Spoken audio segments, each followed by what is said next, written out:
اب دیکھ لیجئے یہاں پر دو بکرے ہیں، دو بکرے میں سے مسنہ کون سا ہے اور مسنہ کون سا نہیں ہے۔ مسنہ کس کو بولتے ہیں پہلے یہ سمجھو۔ مسنہ بولے تو دودھ کے دانت جھڑنے کے بعد دو دانت نکل گئے تو وہ مسنہ ہو جاتا، وہ قربانی کے لائق کا بکرا۔ ابھی جس کے دودھ کے دانت نہیں جھڑ کو رہتے وہ مسنہ نہیں ہوتا۔ بہت سارے مسلمان بھائی دانتوں کو دیکھے بغیر سنگا کو دیکھو یا پھر بکرے موٹا ہے بول کے دیکھو لے لیتے، اصل دیکھنا اصل داتا کو ہے۔ اب دیکھو یہ بکرا ہے کالا اور سفید بکرا، اس کے اندر آپ دیکھو نزدیک سے یہ مسنہ نہیں ہے، یہ باریک داتا ہے نا، یہ دودھ کے داتا چاہیے، ابھی جھڑے نہیں، جھڑے بعد دو داتا نکلے تو قربانی کے لائق ہوتا، یہ نہیں ہے۔ اب اسے دیکھو یہ پوٹلک دیکھو، اب یہ پوٹلک دیکھو دودھ کے داتا جھڑ کو بیچ میں جو دو چوڑے داتا نکلے ہیں، یہ مسنہ ہے، یہ قربانی کے لائق کا بکرا ہے، ٹھیک ہے۔ یہ دیکھ کر آپ جو ہے قربانی کا بکرا لینا چاہیے۔ نحمدہ ونصلی علی رسولہ الکریم، اما بعد۔ سامعین و ناظرین، جیسا کہ آپ نے ویڈیو دیکھا ہے، اس ویڈیو میں ہمارے ایک بھائی نے قربانی کے جانور کے لیے مسنہ جانور کی شرط پر بہت عمدہ ویڈیو بنائی ہے۔ جیسا کہ بہت سارے لوگ اس مسئلے سے لاعلم ہیں، اس ویڈیو میں کچھ باتیں اضافہ کرنا ضروری سمجھتا ہوں، تو آئیے سب سے پہلے دلیل کی طرف جاتے ہیں۔ بھائی نے جو روایت بتلائی ہے وہ صحیح مسلم کی ہے، 5082 حدیث نمبر ہے۔ سیدنا جابر رضی اللہ عنہ راوی حدیث ہے، وہ کہتے ہیں کہ رسول اللہ صلی اللہ علیہ وسلم نے ارشاد فرمایا لا تذبحوا الا مسنہ۔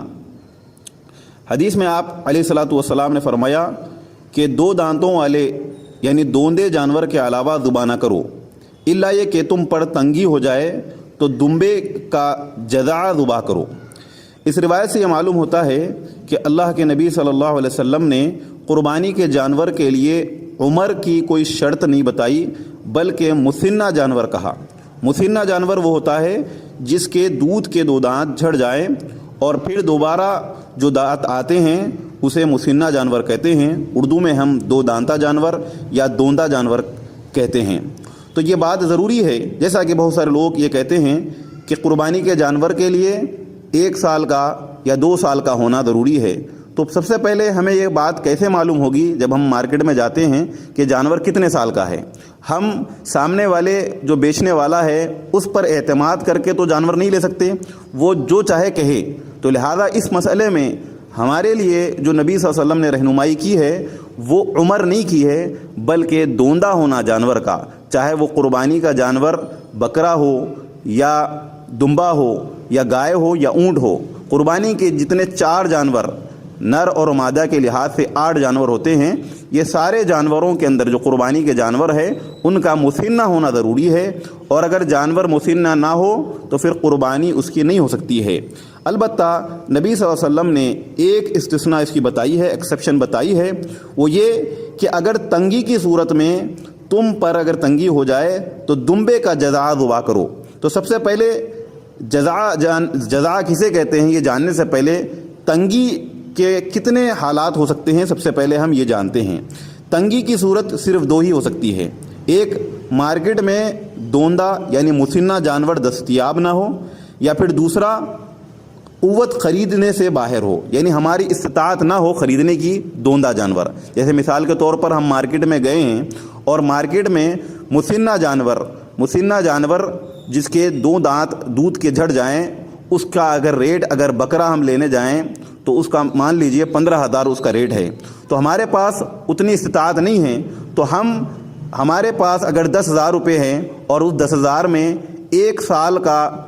بھیڑ آ رہا ہے یعنی 1 سال کا دمبا آ رہا ہے اور ہمارے پاس استطاعت نہیں ہے کہ ہم مسنہ جانور لیں، تو ایسی صورت میں نبی صلی اللہ علیہ وسلم نے بھیڑ کا جزا ذبح کرنے کی اجازت دی ہے۔ یا پھر دوسری صورت یہ بن سکتی ہے کہ ہمارے پاس استطاعت تو ہے لیکن ہمارے شہر کے اندر ہم نے بہت ساری مارکیٹ دیکھ لی ہے، لیکن سارے کے سارے ہمیں مارکیٹ کے اندر صرف ایسے بھیڑ ملے ہیں جو مسنہ نہیں ہیں، تو اس صورت میں بھی ہم بھیڑ کا جزا ذبح کر سکتے ہیں۔ ایک چیز پر غور کرانا میں ضروری سمجھتا ہوں، وہ یہ کہ مسنہ جانور تو تمام قربانی کے جو جتنے جانور ہیں وہ سب جانوروں میں مسنہ ہونا ضروری ہے، لیکن اگر مارکیٹ کے اندر مسنہ جانور دستیاب نہ ہو، اونٹ، گائے یا بکری یا اسی طریقے سے دمبا، تو ایسی کنڈیشن میں صرف ایک شرط اللہ کے نبی نے بتایا کہ جزا کو ذبح کر سکتے ہیں، وہ بھی صرف بھیڑ کا، جسے ہم دمبا یا پھر مینڈا کہتے ہیں۔ بکری کا جزا یہ کفایت نہیں کرے گا قربانی کے اندر، جزا اس کو بچے کو کہتے ہیں جو بھیڑ کا ہو، اور جمہور علماء کے نزدیک بھیڑ یعنی دمبے کا جزا کی جو عمر ہے وہ پورا مکمل 1 سال کا ہو جائے، جیسا کہ حافظ ابن حجر رحمہ اللہ نے فتح الباری کے اندر لکھا، اور اسی طریقے سے امام نووی رحمۃ اللہ علیہ نے بھی صحیح مسلم کی شرح کے اندر اس بات کی طرف رہنمائی کی ہے کہ بھیڑ کا جو جزا ہوتا ہے اس پر اہل علم جس پر اتفاق ہیں وہ 1 سال کا ہو۔ بعض اہل علم نے 8 یا 9 ماہ بھی ذکر کی ہے، لیکن اکثر جو مشہور قول ہے وہ 1 سال کا ہے۔ تو لہٰذا اگر کسی کے ہاں استطاعت نہ ہو مسنہ جانور خریدنے کی، تو ایسی حالت میں وہ دمبا یا مینڈے کا جزا جو 1 سال کا مکمل ہو جائے، یا کم سے کم 11 مہینے کا تو بھی ہو، 10 مہینے یا 11 مہینے کا ہو، یا 1 سال کا ہو، اس کا قربانی دی جا سکتی ہے۔ لیکن یاد رہیں بکری کا جزا مسنہ جانور اگر استطاعت سے باہر ہو تو ایسی صورت میں بکری کا جزا قربانی میں کفایت نہیں کرے گا، کیونکہ نبی صلی اللہ علیہ وسلم نے اس حدیث کے اندر صرف بھیڑ یعنی دمبا یا مینڈا جسے کہا جاتا ہے اسی کا جزا کی اجازت دی ہے تنگی کی صورت میں۔ جیسا کہ حافظ نووی رحمۃ اللہ علیہ نے بھی اس بات کی طرف اشارہ کیا، وہ کہتے ہیں ارباب علم مسنہ دوندے، اونٹ، گائے اور بکری وغیرہ کو کہتے ہیں۔ نیز اس حدیث میں وضاحت ہے کہ بھیڑ کے علاوہ جنس کا جزا بطور قربانی جائز نہیں۔ بقول قاضی عیاض رحمہ اللہ اس پر اجماع ہے۔